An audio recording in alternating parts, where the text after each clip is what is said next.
My brother demanded that I give him my house because he had a baby. Now he's calling me a traitor. So last week, my brother Mark showed up at my house out of the blue, holding his newborn in one arm and a folder of papers in the other. He said he had something important to discuss. I assumed he needed advice about the baby or maybe just a break from being a new dad. I couldn't have been more wrong. Right as I offered him coffee, he cut me off mid-sentence and said, "You don't need this house anymore. You should give it to us. We've got a baby now." At first, I actually laughed. I thought it was one of his weird jokes, but then I realized he wasn't joking. His face was dead serious. I just stared at him, waiting for a punchline that never came.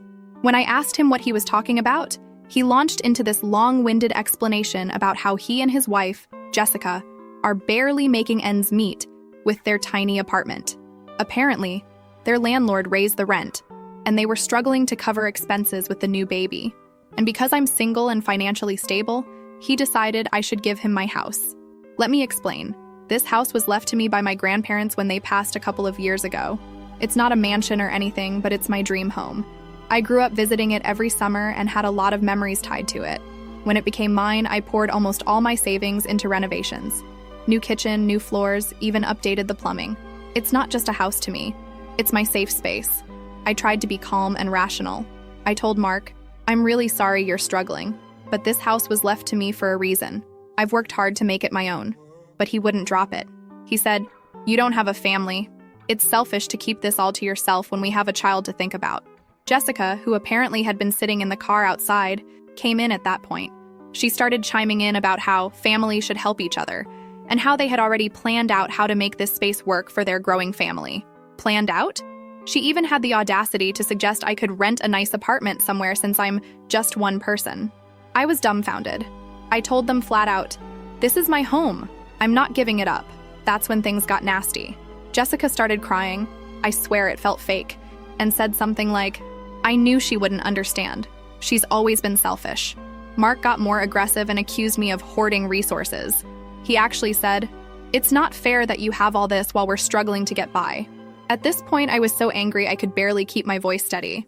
I asked them to leave, but Mark dropped his folder of papers on my coffee table and said, "Think about it. It's what's best for the family." When they finally left, I sat there staring at the folder. It was filled with documents, suggested timelines for moving out, a budget for how they'd maintain the house, and even a drafted letter to my HOA informing them of the change in ownership. I couldn't believe the level of entitlement. They had planned this like it was a done deal. The next day, it got worse. My parents called me, and guess what? They're on Mark's side. My mom said, "You don't need such a big place, sweetheart. Mark has a baby now, and it's only fair to prioritize the family." My dad said something like, "You're single? You have flexibility?" They don't. I tried to explain my side, but it was like talking to a brick wall. Every time I said no, they made me feel like I was some greedy villain. What hurt the most was when my mom said, "I thought we raised you better than this." Like I'm the one being unreasonable. For a couple of days, I actually started doubting myself. Was I being selfish? Should I just let them have the house? But then I remembered everything I've been through to make this place mine. The late nights scraping wallpaper, the weekends spent installing cabinets, the years I saved every extra penny to make it happen. I realized it wasn't just about the house. It was about how little they respected my boundaries or my hard work. When I told Mark again that I wouldn't be giving them my house, he completely flipped. He said I was tearing the family apart and even called me heartless. He stormed off, and later that night, Jessica posted a long, dramatic Facebook rant about toxic relatives who turn their backs on family in their time of need. She didn't name me directly, but it was obvious who she was talking about. Some of my extended family have already started messaging me, asking why I won't help poor Mark and Jessica. Now I feel like I'm being ganged up on from every angle. I don't know how to handle this. It feels like my entire family is against me, and all because I said no to something completely ridiculous. The final straw? This morning, I got a text from Mark saying, "If you don't do the right thing, don't expect to be part of our lives anymore, and that includes your nephew." Update. If you thought my brother demanding my house was bad, buckle up, because things have taken a turn I never saw coming. I didn't think it could get any more ridiculous. I was wrong. After my brother Mark and his wife Jessica stormed out of my house and posted their passive-aggressive Facebook rant, I thought the drama might start to die down. I figured they'd eventually realize how insane their demand was and move on. But no. Instead, I came home from work a few days later to find an envelope taped to my front door. Inside, a notice of legal action. Yes, you read that right. Mark and Jessica are trying to sue me for my own house. At first, I thought it was a prank. Who does that? But as I read through the documents, my stomach dropped. They're claiming that the house was part of the family estate and that I unfairly claimed it, without consideration for their needs. They're demanding that I either sign over the deed or sell the house and split the proceeds with them. I was in complete disbelief. My grandparents left this house to me in their will, clearly, explicitly, with my name on it. I had nothing to do with their decision. But apparently, Mark and Jessica think they're entitled to override that because they have a baby, and I don't. The next day, I called my lawyer. I was still trying to wrap my head around the fact that my own brother would go this far. My lawyer, thankfully, reassured me that their case was flimsy at best. The will is ironclad, and there's no legal basis for their claim. Still, just knowing I'd have to deal with this mess made my blood boil. How dare they drag me into court over something that isn't even up for debate? What really pushed me over the edge, though, was when I found out who was bankrolling their lawsuit. My parents. They've been helping Mark and Jessica pay for a lawyer to come after me. When I confronted them, my mom tried to justify it, saying, "We're just trying to make things fair for everyone." Fair? What about the years I spent saving and working to make this house livable? What about the fact that I didn't ask for this house? It was given to me. My dad was no better. He told me, "We just don't want to see Mark and Jessica struggle. You're doing fine on your own." I couldn't believe what I was hearing.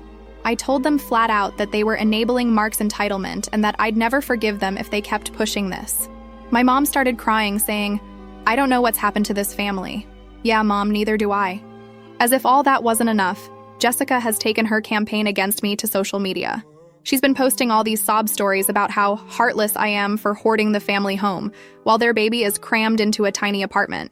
She even posted pictures of their apartment, making it look worse than it is, along with a caption like, "All we want is a safe space for our baby." Is that too much to ask? The comments are full of people sympathizing with her, saying things like, "Your sister should be ashamed of herself," and family is supposed to support each other. I tried to ignore it, but then I started getting messages from extended family members, cousins, aunts, even people I haven't spoken to in years. They're all saying I should do the right thing and help out. Some of them even accused me of being ungrateful for the inheritance. It's like they've completely forgotten that this is my house. At this point, I feel like I'm losing my mind. Every time I try to explain the situation, I'm met with guilt trips and accusations. It's not just the lawsuit or the social media drama. It's the fact that my own family has turned against me. I feel like I'm fighting a battle I never asked to be part of. But then, things took an even darker turn. While going through the legal documents again, I noticed something odd. Buried in the paperwork was a mention of a family agreement that I supposedly signed, stating that the house was meant to be shared. I was confused because I've never signed anything like that. When I showed it to my lawyer, he confirmed what I was already suspecting. The signature was forged. I was livid. Who would stoop that low? My lawyer said it was likely Mark and Jessica, but proving it would take time. Meanwhile, they've been telling everyone I'm dragging out the legal process just to spite them. As if that wasn't enough, I recently found out that Jessica has been lying about their financial situation. A friend of mine saw her at a high-end baby store, dropping hundreds on designer nursery furniture. She's also been posting photos of their struggles on Facebook, right alongside pictures of fancy dinners and spa days. So much for barely making ends meet. I'm starting to wonder if this was their plan all along. Did they see me as an easy target? Did they think I'd just roll over and hand them the house to avoid conflict? The thought makes me sick. I've always tried to be there for my family, but this feels like a betrayal I can't come back from. The lawsuit is still ongoing, but my lawyer is confident we'll win. That said, the damage has already been done. My relationship with my family feels broken beyond repair. Every time I think about what they've put me through, I feel this mix of anger and sadness that I can't even describe. And the cherry on top? Mark showed up at my house again yesterday. He had the nerve to say, "You're going to regret this. When the baby grows up, they'll know what kind of aunt you really are." I didn't even dignify it with a response. I just closed the door. I don't know how this will end, but one thing's for sure. I'm not giving up my house. If that makes me the villain in their story, so be it. Final update. This isn't just about the house anymore. This is about a family secret that's completely shattered everything I thought I knew about my life. To recap, my brother Mark and his wife Jessica are suing me for my house.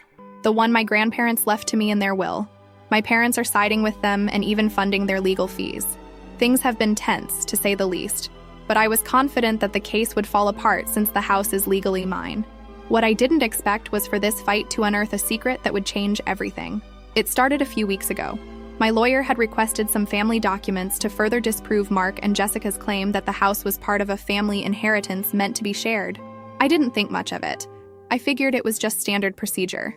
But when the documents arrived, I noticed something strange. There was a file I'd never seen before, labeled with my grandparents' names and dated decades before I was born. Curiosity got the better of me, and I opened it. Inside were letters, legal agreements, and a handwritten note from my grandmother. What I read made my stomach drop. It turns out Mark isn't my full brother. He's my half-brother. Apparently, before my parents got married, my mom had an affair with another man, Mark's biological father. My grandparents knew about it and were furious, but they agreed to keep the secret for the sake of family unity. The letters revealed that Mark's biological father had left a significant sum of money to my mom when Mark was born, with the understanding that it would be used for Mark's benefit. My grandparents used part of that money to buy the house that eventually became mine. I sat there in shock, rereading the letters over and over.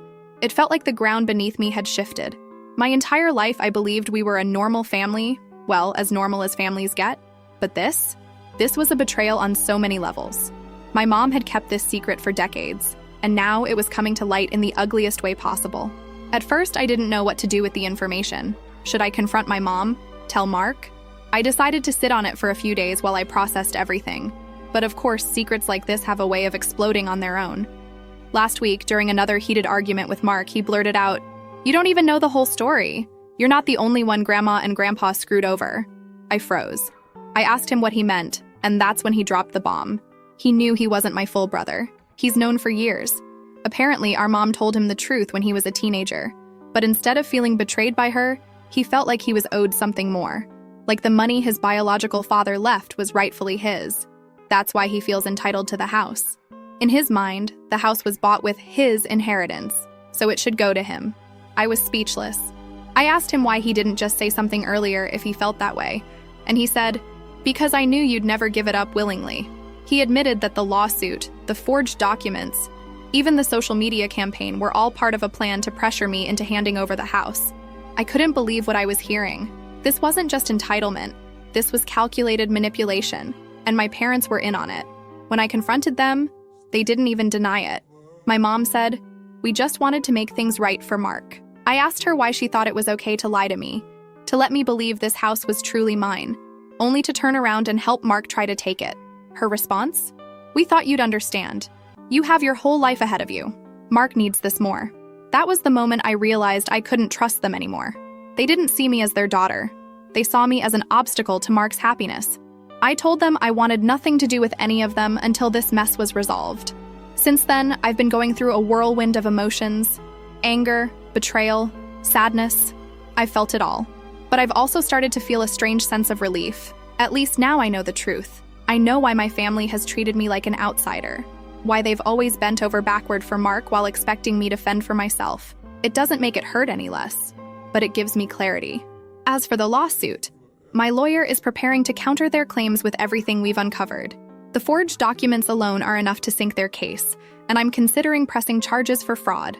Mark and Jessica are doubling down, though. They've been telling everyone I stole Mark's birthright. Some of our extended family has turned against me, but others have started to see through their lies. The house is still mine, and I'm not letting it go. But the cost of keeping it has been higher than I ever imagined. My relationship with my parents and Mark is completely destroyed. I don't know if I'll ever be able to forgive them for what they've done. But one thing's for sure. I'm done being the family scapegoat.